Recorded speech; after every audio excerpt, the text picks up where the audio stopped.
بسم الله الرحمن الرحيم الحمد لله رب العالمين اللهم صل وسلم وبارك على محمد وعلى آل محمد اللهم انفعنا بما علمتنا وعلمنا ما ينفعنا وزدنا علما وبارك لنا في علمنا وارزقنا الإخلاص في القول والعمل كاملا وعلما نافعا لا ينسى وتوفيقا دائما وصحة ويقينا وعافية آمين يا رب العالمين.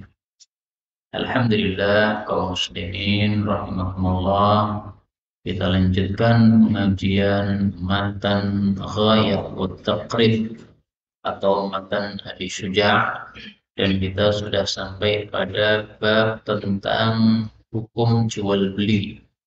Kemarin yang terakhir kita bahas tentang larangan jual beli yang ada aibnya, yang ada ribanya, demikian juga yang ada cacatnya, kecuali harus dijelaskan. Nah, sedikit saya ulangi yang kemarin terakhir kita bahas. Penulis mengatakan, Al-Imam Abu Syuja' mengatakan rahimahullah ta'ala, wala yajuzu bai'u tsamarati mutlaqan, tidak boleh menjual buah-buahan secara mutlak apa saja, illa ba'da buduwi salahiha, kecuali setelah nampak bagusnya buah tadi. Artinya tidak boleh menjual buah yang masih pentil, yang masih kecil-kecil, masih mentah, masih lama matangnya, karena ini mengandung sifat gharar, yaitu spekulasi. Tidak jelas bahwasanya apakah ini nanti jadi betul atau tidak jadi, maka dilarang.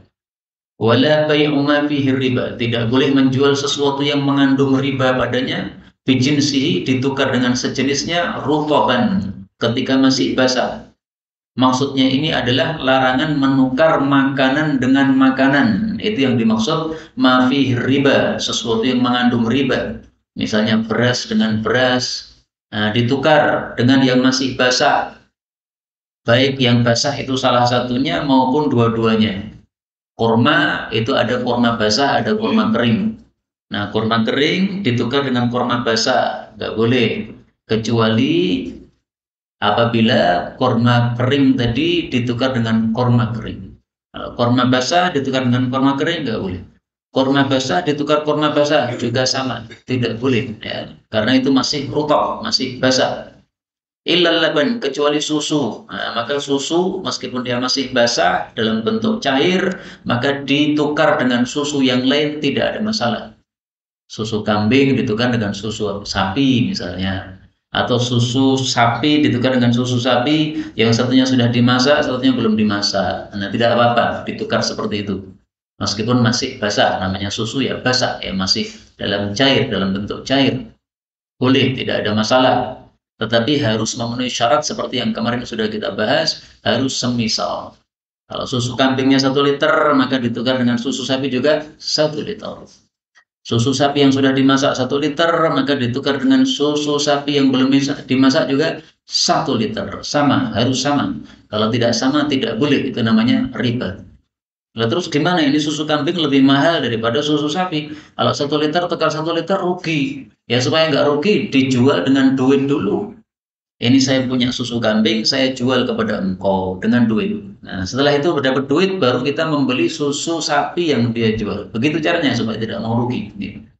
Tapi memang saya jujur, menurut mazhab Hanafi diperbolehkan susu kambing ditukar dengan susu sapi dengan timbangan yang tidak sama, nggak apa-apa. Kenapa? Ini adalah dua macam yang berbeda. Satunya susu sapi, satunya susu kambing. Tapi menurut mazhab Syafi'i tidak boleh, karena itu sejenis, yaitu sama-sama susunya. Baik, itu yang kemarin kita bahas ini. Sekarang kita lanjutkan tentang ahkamus salam, hukum-hukum jual beli salam. Disebut juga jual beli salaf, dan biasanya dibahas juga jual beli istisna. Maka nanti akan kita bahas dua macam ini, ya, salam atau salaf dan istisna. Apa itu salam? Salam itu artinya menyerahkan. Maka jual beli salam adalah ketika seseorang menyerahkan dulu uangnya di muka secara kontan, tapi barangnya nanti belakangan. Nah, itu namanya salam. Misalnya saya pesan kepada panjenengan, Bapak Tani, saya beli beras mentik dari panjenengan berapa? 1 kintal. Berapa harganya? Nah, ditetapkan. Misalnya 1 juta, bayar dulu 1 juta. Kapan itu? Nanti pada bulan Ramadan. Nah, panjenengan kemudian menggunakan uang 1 juta ini untuk bercocok tanam, untuk menanam padi di sawah, supaya nanti ketika bisa dipetik hasilnya bisa dijual kepada saya sesuai apa yang saya pesankan tadi. Nah, itu namanya salam. Berarti salam ini termasuk menjual sesuatu yang belum ada, termasuk menjual sesuatu yang belum menjadi milik kita. Betul. Dan itu kan dilarang dalam hadis pada pembahasan yang kemarin. Ya memang hukum asalnya dilarang. Tapi jual beli salam ini diperkecualikan. Sehingga dibolehkan oleh Nabi SAW. Kenapa dibolehkan? Karena para manusia butuh kepada hal tersebut. Petani tidak punya duit untuk menggarap. Maka dia menjual secara salam. Dan saya butuh mendapatkan barang tersebut pada bulan depan besok atau pada bulan Ramadan. Daripada saya cari-carinya besok Ramadan malah susah, maka sekarang sekalian saya carinya sekarang. Nah, sehingga saya bayarkan sekarang.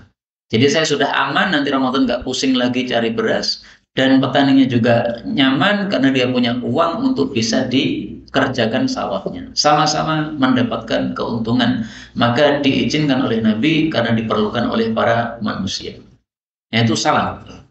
Maka salam itu dengan kata lain bayar depan, barang belakangan. Tapi nanti ada syarat-syaratnya. Adapun istisna itu adalah dari kata-kata sona'a, membuat. Maka istisna itu minta dibuatkan. Misalnya orang yang beli rumah, biasanya minta dibuatkan rumah dengan bentuk begini, begini, begini, tipenya begini, ya ciri-cirinya begini. Kemudian setelah itu kita bayar. Rumahnya belum ada, memang belum ada. Tapi akan dibuatkan sesuai dengan permintaan. Namanya istisna. Nah, maka bedanya apa antara salam dengan istisna? Kalau salam itu biasanya dalam hal tanaman, padi dan sebagainya. Kalau istisna itu barang-barang yang dibuat, membuat kayu, meja, membuat kursi, membuat rumah dan sebagainya.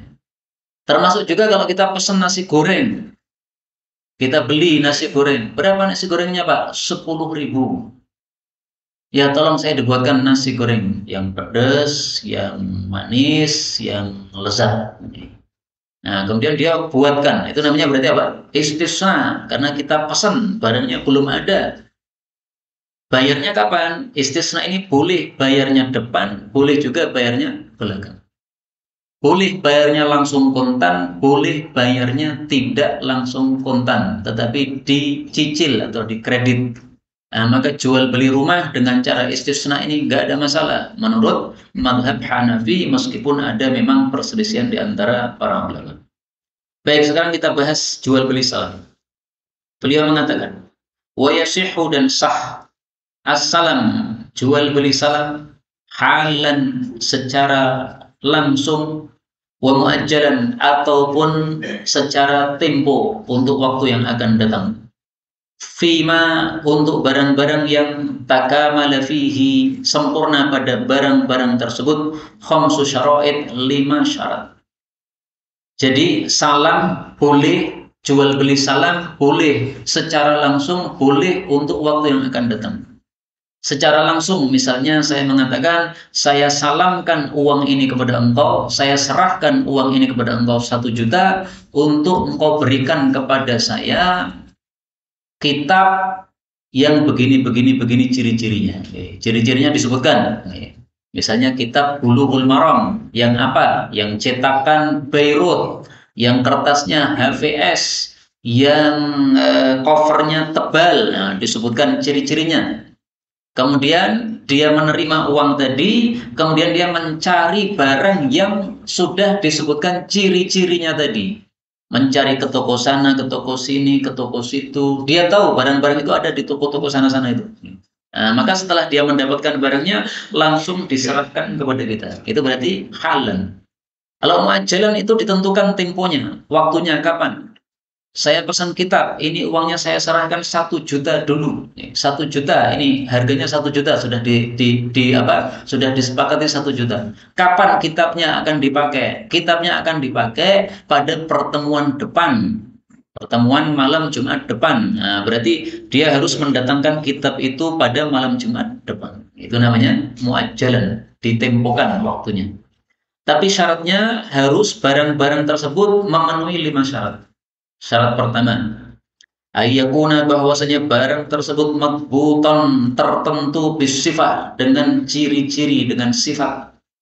Jadi harus disebutkan sifatnya terperinci. Kitabnya kitab apa, kertasnya kertas apa. Kalau kitab itu biasanya berapa halaman, kemudian covernya apa, tebal atau tipis, kemudian kertasnya apa, warnanya kertas kuning atau kertas putih HVS, kemudian gedenya seberapa, karena ada kitab saku, ada kitab yang sedengan seperti buku, ada yang lebih gede lagi. Nah, sifatnya harus jelas. Karena kalau tidak jelas, kenapa? Menimbulkan percekcokan di kemudian hari. Maka harus jelas. Yang kedua, wa ayyakuna, dan bahwasanya adalah barang itu jinsan, satu jenis, lam yakhtalit bihi ghairuh, yang tidak bercampur dengan yang lain.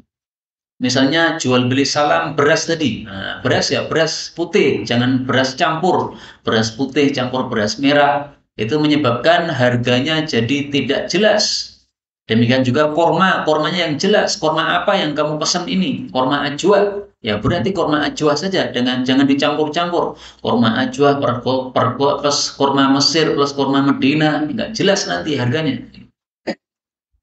Yang ketiga, walam tadkhul nar, tidaklah dia dimasak dengan api liihalati, untuk mengubah menjadi bentuk lain. Misalnya roti, awalnya kan dari berupa gandum, nah, kemudian diadon, dimasak dengan api, berubah bentuk menjadi apa? Roti. Nah, itu tidak bisa disalamkan seperti itu. Maka kalau jual beli salam gandum boleh, jual beli salam roti tidak bisa. Kenapa? Itu adalah dimasak dengan api dan berubah bentuknya. Adapun kalau hanya dimasak dengan api untuk memisahkan antara dua barang yang campur, nggak apa-apa. Misalnya susu itu kalau campur dengan minyak, itu konon cara memisahkannya dipanasi dengan api. Jadi masaknya susu tadi bukan untuk mengubah bentuk, bukan untuk mengubah, tapi untuk memisahkan saja. Nah, seperti ini masih bisa. Kemudian yang keempat, wa alla yakuna muayyanan, bahwasanya barang yang diperjualbeli salamkan itu bukan barang yang tertentu. Misalnya kalau pesan kitabmu ini saya beli secara salam, nggak boleh begitu. Tapi kitab dengan ciri-ciri tertentu. Sehingga kitab dengan ciri-ciri tertentu ini bisa dicari di mana-mana. Di toko sana bisa, di toko sini bisa. Kalau di toko sana habis, maka dicari toko sini. Kalau di toko sini habis, maka di pabrik sana bisa. Dimanapun banyak yang menjual kitab dengan ciri-ciri tersebut. Saya sering mencontohkan kitab karena saya suka sama kitab. Nah, kalau mungkin contoh yang lebih yang lebih menyeluruh untuk kita mungkin HP misalnya. Nah, HP-nya harus jelas ciri-cirinya apa. Atau motor ciri-cirinya apa jelas. Tapi bukan barang tertentu. Saya jual beli salam motormu ini, enggak sah. Itu bukan salam namanya. Kemudian yang kelima, wala min muayyan, tidak dari tempat yang tertentu juga. Misalnya jual beli salam padi atau beras, tapi harus dari sawah ini, enggak. Kenapa? Karena kalau harus dari sawah ini memberatkan kepada penjual nanti. Bagaimana kalau ternyata sawahnya tidak menghasilkan? Sementara dia pembeli maunya hanya dari hasil sawah ini, ya susah penjualnya, kasihan penjualnya. Yang penting kamu inginkan apa? Saya menginginkan beras apa yang diinginkan? Beras mentik. Oke, saya buatkan atau saya carikan beras mentik. Mau dari sawah saya, mau dari sawahnya orang lain, urusannya si pembeli. Nggak ada masalah. Mau dari sawah dia boleh, dari sawahnya tetangganya boleh. Pokoknya bukan sesuatu yang ditentukan. Kalau sudah ditentukan begitu, ini akan memberatkan kepada si penjual. Nah, itulah apa? Jual beli salam. Maka jual beli salam itu definisinya apa berarti ini? Mesen sesuatu yang belum ada.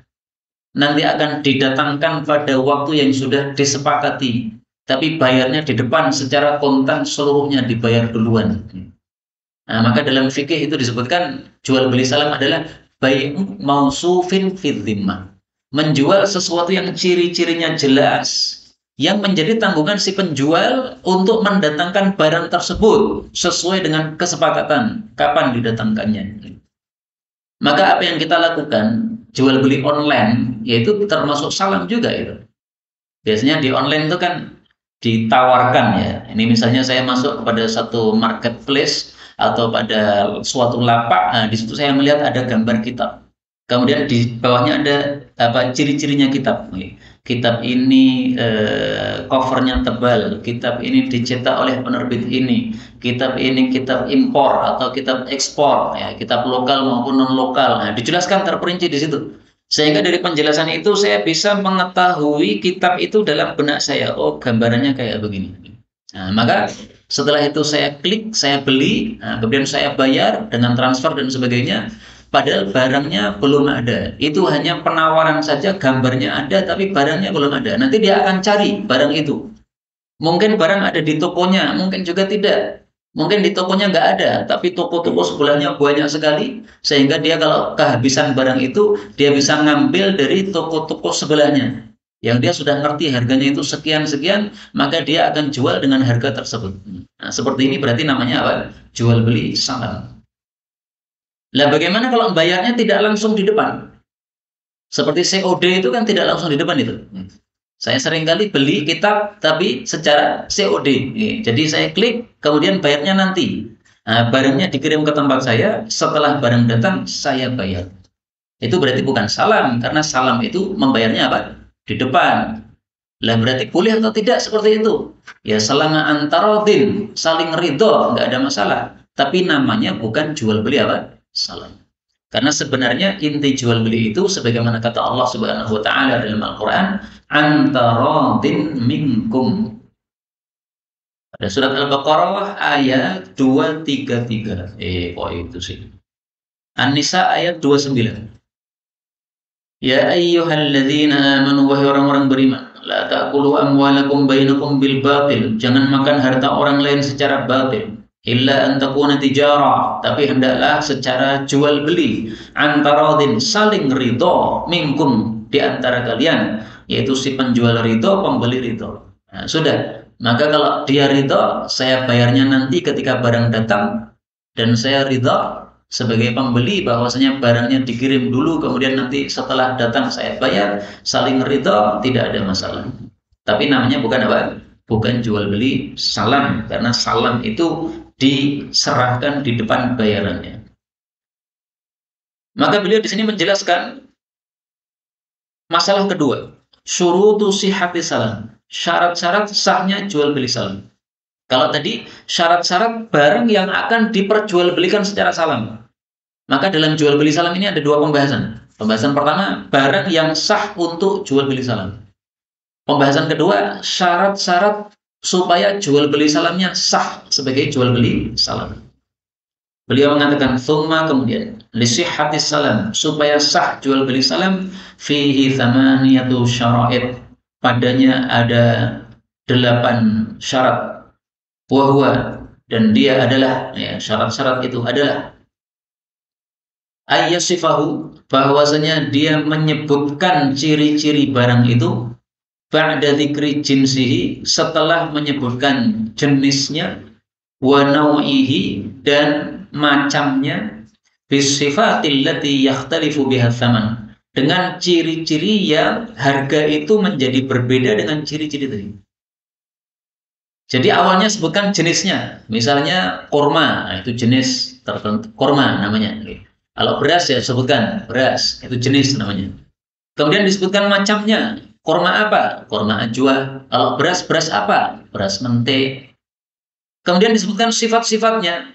Misalnya kalau korma, korma ajwa tapi yang gede-gede. Karena ada korma ajwa yang kecil-kecil. Nah, saya mintanya yang gede-gede. Yang warnanya hitam-hitam, bukan yang warnanya coklat-coklat. Nah, berarti sifatnya sudah terperinci, tertentu. Beras juga begitu. Beras mentek yang gimana? Yang wangi. Yang begini, yang begitu. Nah, orang yang ahli beras akan tahu kan ciri-cirinya beras yang bagaimana yang diinginkan. Yang sifat itu kalau sifatnya berbeda nanti akan berubah harganya. Misalnya kurma ajwa hitam sama coklat. Yang hitam harganya segini, yang coklat harganya segini. Berbeda harganya. Nah, sebutkan ciri-ciri yang menyebabkan harganya berbeda. Karena kalau ciri-ciri yang menyebabkan harganya berbeda ini tidak disebutkan, nanti bisa menyebabkan cekcok di kemudian hari. Dia mintanya kurma ajwa yang hitam, tapi ternyata dibawakan kurma ajwa yang coklat. Nah, dia merasa dirugikan. Wah, ini kurma ajwa kok coklat. Coklat itu kan lebih murah harganya daripada yang hitam. Berarti hargamu terlalu mahal ini. Nah, ini cekcok gara-gara sifatnya tidak disebutkan.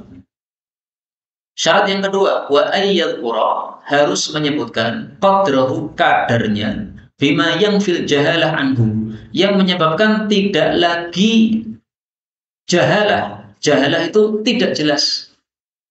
Jadi misalnya disebutkan berapa kilo. Nah, berapa kilo kan berarti jelas. Tapi kalau disebutkan saya beli sekarung, nah sekarung itu nggak jelas. Sekarung itu isinya berapa? Karung gede atau karung kecil atau karung sedang? Nggak jelas, nggak boleh. Kadarnya harus jelas, 1 kilo, 1 kintal, dan sebagainya. Yang ketiga, wa ingkana muajjalan, kalau salamnya itu adalah jual beli yang tempo, ditentukan temponya di kemudian hari, maka dzakara waqta mahillih, harus disebutkan waktu temponya kapan. Saya beli beras, pesan beras, kapan serahkannya? Serahkannya nanti di bulan Ramadan. Karena akan saya bagi-bagikan kepada fakir miskin di bulan Ramadan. Nah, jelas, waktunya jelas. Nih. Ramadan tanggal berapa? Tanggal 30 Ramadan. Nah, baik, disepakati 30 Ramadan. Nih. Itu kalau jual belinya ditentukan temponya, maka temponya harus jelas. Kalau temponya tidak jelas, nggak boleh. Tapi kalau tidak dijelaskan temponya, maka tidak perlu disebutkan kapannya. Seperti yang kita lakukan dalam jual beli online itu. Saya membeli kitab, saya bayar duitnya, saya transfer, kitabnya segera dikirim. Biasanya kalau orang yang punya Shopee itu misalnya, dia dibatasi waktu ngirimnya 2 hari. Jangan lebih dari 2 hari setelah pemesanan tadi. Kalau sudah hari ketiga udah dibatalkan sama Shopee-nya itu nggak boleh lagi. Itu karena bisa merugikan kepada si pembeli, sudah pesan lama-lama. Nah, maka dalam rentang 2 hari ini si penjual harus segera kirim. Kirim sampainya kapan? Ya sampainya kapan tergantung kepada pengiriman yang kita pilih. Ada yang cepat, ada yang lambat. Kadang ada musibah sehingga cepat pun jadi lambat. Nah, itu terserah, nggak ada masalah karena memang tidak ditentukan waktunya, nggak apa-apa. Kemudian yang keempat, wa ayyakuna mawjudan, bahwasanya barang itu ada indal istihqaq, ketika sudah tempo untuk diserahkan fil ghalib biasanya. Jadi misalnya beras, biasanya Ramadan ada enggak? Ya ada beras pada bulan Ramadan, maka boleh sah. Sehingga jual beli salam kurma rutok, kurma yang masih basah di musim dingin itu tidak sah. Kenapa? Di musim dingin enggak ada kurma rutok, enggak ada. Maka kurma rutok biasanya adanya pada musim panas saja. Nah, berarti ini waktunya salah, tidak benar seperti itu, nggak boleh. Karena itu menyulitkan kepada si penjual. Mana mungkin dia temukan rutok pada musim dingin? Nggak ada, di mana-mana dicari nggak akan ketemu. Susah mencarinya, menyusahkan itu. Yang kelima, wa ayyadhkura, harus dia sebutkan maudhi'a qabdihi, tempat dia menerima barang tadi. Ya, diterima di mana? Mau diserahkan di mana barangnya? Di Solo atau di Jakarta? Karena ini orang rumahnya dua, rumahnya di Solo sama di Jakarta. Nah, ternyata si petaninya tadi memanenkan atau mengirimkan apa? Mengirimkan berasnya tidak di Solo tapi di Jakarta. Karena waktu itu akadnya di Jakarta. Padahal jual belinya, padahal dia akan membagikannya di Solo misalnya. Nah, ini berarti kan harus memikul beras yang banyak dari Jakarta ke Solo. Bisa merugikan nanti. Nah, maka harus jelas dulu di mana. Diserahkan di mana. Rumah kan dua nih ya. Diserahkan di Solo atau di Jakarta. Kemudian yang keenam, wa ayyakuna tsaman, bahwasanya harganya ma'luman, diketahui. Nah, maka harus jelas harganya berapa. Harganya berapa ini? 1 juta. Nah, jelas boleh. Tapi kalau harganya tidak jelas, ya pokoknya nantilah gampang. Nah, nggak boleh seperti itu. Harus jelas. Ini saya bayar dulu. Berapa itu? 1 juta. Nah, berarti jelas. Ini saya bayar dulu. Berapa ini? Segepok uang. Segepok piro? Orang jelas. Nggak boleh. Harus dihitung dulu, jelas berapa, harganya berapa, 1 juta, nah dihitung 1 juta betul. Yang ketujuh, wa ayyataqabada, keduanya saling serah terima qabla tafarruq, sebelum pisah. Maksudnya adalah bahwa uangnya sudah dibayarkan total kontan pada saat akad tersebut. Jadi ketika pisah itu sudah tidak ada utang bagi si pemesan. Pemesannya tadi pesan berapa? 1 juta, sudah dibayarkan 1 juta total. Bukan hanya 500.000. 500.000 berarti kurang 500.000 tidak boleh. Karena pisah masih belum lunas. Yang kedelapan, wa ayyakuna aqdus salam najizan, bahwasanya jual beli salam ini akadnya najis. Najis itu gimana? Najis itu maksudnya la yadkhuluhu khiyarus syarat. Tidak boleh ada khiyar syarat padanya. Nah, khiyar syarat sudah kita jelaskan kemarin. Jadi misalnya seseorang mengatakan, ini saya jual beli salam beras 1 kental, tapi ya saya akan pikir-pikir nanti 2 hari ya. 2 hari nanti kalau batal ya batal, kalau jadi ya jadi. Nggak boleh begitu. Harus lanjut, jual belinya harus najis. Najis itu lanjut, nggak boleh bersyarat begitu. Kalau bersyarat itu bisa merugikan kepada si penjual atau kepada si pembeli. Saya jual beli salam, saya membeli salam beras, memberi beras secara salam. Maka petaninya sudah senang nih, sudah dapat duit nih. Dia sudah belikan pupuk dan sebagainya untuk menggarap sawahnya. Tiba-tiba 2 hari kemudian saya batalkan, kan kasihan dia. Dia tidak punya uang, harus mengembalikan uangnya. Sementara uangnya sudah dibelikan untuk apa? Pupuk untuk menggarap sawah yang akan menghasilkan beras yang sudah saya pesan. Ini merugikan, tidak boleh merugikan seperti itu.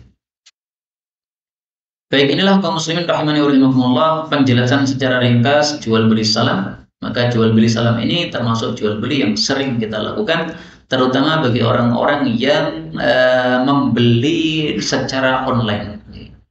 Membeli secara apa? Online. Karena barangnya biasanya tidak ada. Barangnya tidak ada, tapi dia bisa mencarikan di tempat-tempat yang menjual barang tersebut. Maka boleh seperti itu dengan syarat ciri-cirinya sangat jelas. Sehingga tidak terjadi kerancuan. Kalau terjadi kerancuan berarti horor. Horor itu spekulasi, tidak jelas. Jahalah, tidak jelas, nggak boleh. Karena itu yang jualan online hendaklah menyertakan ciri-cirinya yang jelas. Ciri-cirinya yang apa? Jelas. Maka kalau saya gambarkan jual beli kitab itu ya dijelaskan covernya apa, tebal atau tipis, kertasnya warna apa, buram atau putih atau kuning. Karena kertas kuning itu harganya murah, kertas putih itu harganya lebih mahal, book paper mungkin lebih mahal lagi, ya, dijelaskan. Kemudian berapa halaman kalau bisa, ya. Saya lihat beberapa kitab itu dijual tanpa disebutkan berapa halaman. Itu menurut saya kurang bagus. Karena kalau ternyata halamannya sangat tipis, sementara harganya mahal, nah itu merugikan kepada si pembeli. Maka pembeli supaya tidak merasa terugikan, dijelaskan halamannya. Oh, halamannya sekian, harganya sekian. Nah, ini sebanding ini. Harga misalnya 100 halaman, harganya 200.000. Nah, menurut saya kitab 100 halaman, harga 200.000 itu sudah seimbang. Memang biasanya seperti itu. Kalau lebih kurang dari 200.000 berarti itu cukup murah. Kalau di atas 200.000 ya bisa saja lah, tapi ya bisa dikatakan cukup mahal. Biasanya seperti itu, wallahu a'lam bishawab. Karena memang cetakan itu antara satu kitab dengan kitab yang lain berbeda-beda. Baik, kemudian kita lanjutkan pembahasan berikutnya, ahkamur rahn, hukum-hukum gadai. Ketahuilah bahwa gadai itu ada yang sesuai syariat, ada yang tidak sesuai syariat. Allah Subhanahu wa taala membolehkan gadai di dalam Al-Qur'an pada surat Al-Baqarah. Farihanun maqbudah. Al-Baqarah ayat 283. Wa in kuntum ala safar, kalau kalian safar, walam tajidu katiban, tidak mendapati seorang pencatat utang piutang, karena zaman dulu tidak banyak orang yang bisa nulis. Farihanun, maka boleh dengan barang gadai maqbudah, yang diterima oleh si orang yang meminjamkan harta. Nah, maka ini menunjukkan bolehnya gadai pada saat safar. Lah kalau tidak saat safar gimana? Tidak saat safar juga boleh, karena dilakukan oleh Rasulullah Sallallahu Alaihi Wasallam. Beliau berada di Madinah, beliau pengen beli gandum tapi nggak punya duit, maka beliau gadekan baju besi beliau. Nih, wahai Yahudi, ini saya beli gandummu dengan saya gadekan baju besi saya. Nanti kalau saya tidak bisa melunasi, maka baju besi itu akan saya jual untuk melunasi gandum yang saya belum bayar ini. Akhirnya Rasulullah wafat dan betul belum terbayar utang beliau kepada Yahudi tadi. Akhirnya dilunasi oleh Sayyidina Ali bin Abi Thalib sebagaimana dijelaskan oleh guru kami Syekh Hamid Al-Kamil dari Mesir, hafizahullah taala. Wallahu a'lam bishawab. Nah, sekarang hukum-hukum gade bagaimana? Beliau mengatakan, wa kullu dan setiap ma jaza bai'un, apa yang boleh dijual, jaza rahnu, boleh digadekan, fit duyun, dalam masalah utang piutang, idza istaqarra thubutuha, apabila betul-betul ada utang tersebut, fit dhimmah, di dalam tanggungan. Maksud kalimat ini adalah boleh kita menggadaikan segala barang yang boleh diperjualbelikan apabila utangnya betul-betul sudah terjadi utang piutang itu. Jadi saya sudah dikasih duit 1 juta, ini saya utangi 1 juta. Nah, ini berarti sudah terjadi utang piutang. Maka boleh saya menggadaikan barang saya, tapi barangnya harus barang yang boleh diperjualbelikan. Misalnya menggadaikan kacamata, boleh enggak? Boleh, karena kacamata boleh diperjualbelikan. Menggadaikan motor, boleh nggak? Boleh, karena motor boleh diperjualbelikan. Tapi menggadaikan anakku, ini anakku saya gadaikan, nggak boleh. Kenapa? Anak nggak boleh diperjualbelikan. Zaman dulu di masa jahiliyah itu anak digadaikan. Kemudian istri digadaikan. Jadi membeli sesuatu, gadaiannya apa? Istriku. Nanti kalau saya tidak bisa melunasi itu, maka istriku PN, orang genang tenan ini. Nah, maka oleh Islam dilarang seperti itu. Yang boleh digadaikan hanyalah yang boleh diperjualbelikan. Maka menggadaikan minuman keras juga nggak boleh, karena minuman keras tidak bisa diperjualbelikan. Menggadaikan anjing nggak boleh, karena anjing tidak boleh diperjualbelikan. Menggadaikan kucing nggak boleh, bagi yang berpendapat tidak boleh memperjualbelikan kucing. Tapi menurut mayoritas para ulama, kucing boleh diperjualbelikan, tapi makruh hukumnya. Tidak boleh menggadaikan gitar. Kenapa? Gitar termasuk alat musik. Alat musik adalah barang-barang yang tidak boleh diperjualbelikan. Satu saja alat musik yang dihalalkan dalam Islam, yaitu rebana saja. Nah, maka tolong yang punya gitar, gitarnya dibakar aja. Itu alat musik tidak boleh. Alat musik apa? Dalam Islam tidak boleh. Yang boleh hanya rebana saja. Baik, kembali ke sini. Kalau utangnya sudah diberikan, duitnya sudah diberikan, nah, baru kita boleh menggadaikan. Tapi kalau duitnya belum diberikan, nggak boleh atau tidak sah gade itu. Misalnya, saya pinjam duit 1 juta, baik 1 jutanya akan saya berikan besok. Nah, kalau diberikan besok, maka gadenya sekarang nggak bisa. Itu nggak sah kayak begitu, karena belum istaqarra thubutuha. Hutangnya itu belum tetap, belum ada. Hutangnya masih besok. Buktinya duitnya belum diberikan. Baru dijanjikan. Namanya dijanjikan itu bisa saja meleset. Ternyata besoknya dia harusnya menyerahkan duit 1 juta, ternyata malah mati dia. Nggak jadi memberikan kepada kita. Padahal barang kita sudah terlanjur digadaikan. Nggak bisa. Masalah yang kedua dalam gadai, walir rohib, bagi orang yang menggadaikan barangnya, arruju'u fi, boleh menarik kembali barang gadaian itu, boleh membatalkan maksudnya, malam yakbidhu, selama orang yang menghutangi belum membawa barang gadaian tadi, belum menerima barang gadaian tadi.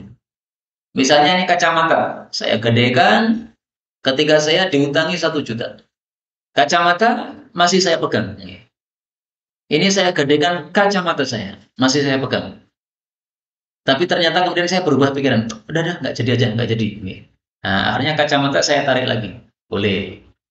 Tapi kalau kacamata sudah saya serahkan, sudah dia kantongi ke dalam kantong dia. Kemudian setelah ngobrol-ngobrol, akhirnya saya mengatakan, maaf, nggak jadi, jangan kacamata. Karena apa? Kacamata ini saya pakai. Kalau nggak saya pakai, nanti saya nggak bisa baca secara jelas nih.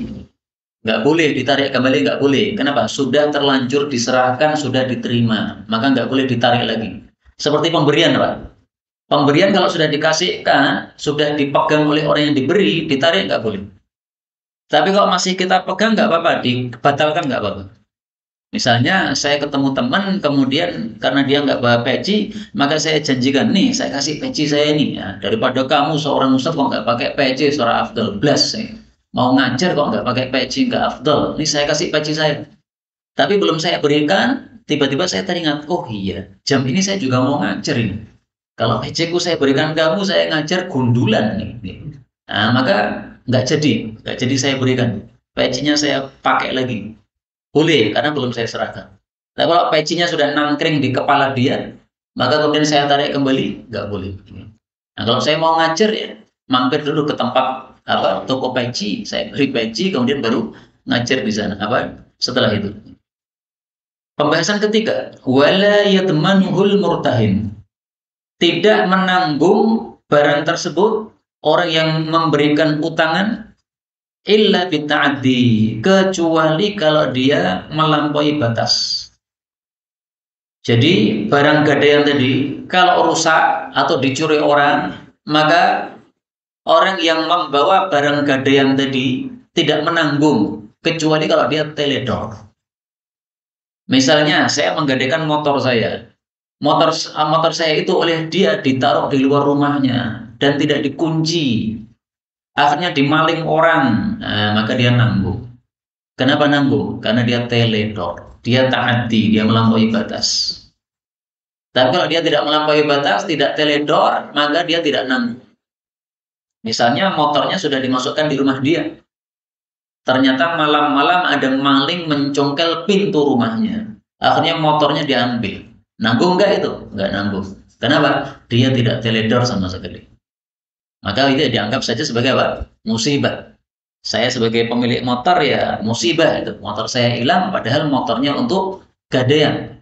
Dan dia yang minjemi saya utangan juga mendapat musibah karena tidak ada barang yang akan dipertanggungkan untuk mengganti utangnya tersebut nih, mengganti apa? Utang yang saya pinjam tersebut. Kemudian yang keempat, pembahasan keempat dalam gadai ini. Wa idza qabada, kalau dia sudah menerima ba'dul haqqi, sebagian dari hak yang dia utangkan tadi, lam yakhruj syai'un minar rahni, belumlah keluar sesuatu dari barang gadaian tadi, hatta yaqdiya jami'ah, sampai si penghutang melunasi seluruhnya. Misalnya saya utang 1 juta, yang saya gadaikan adalah 2 kacamata. Saya sudah lunasi 500.000. Berarti kurang berapa? Kurang 500.000. Tidak boleh saya minta 1 kacamata saya. Ini karena kacamatanya 2 dan saya sudah melunasi setengahnya, yaitu 1,5 juta, maka saya ambil kacamata saya. Nggak bisa. Ini 2 kacamata sebagai ganti dari 1 juta. Maka selama 1 juta belum lunas, 2 kacamata tetap harus dipegang dia. Tidak boleh kita pegang. Belum keluar dari apa namanya, dari kekuasaan si orang yang meminjamkan uang kepada kita tersebut. Meskipun nilainya kan pas sebenarnya kan. 1 juta 2 kacamata. Berarti 1 kacamatanya 500.000. Ini sudah saya bayar 500. Berarti apa kacamatanya 1 boleh saya ambil dong? Enggak boleh. Karena utangmu belum lunas. Karena kacamata pun juga bisa berbeda-beda harganya.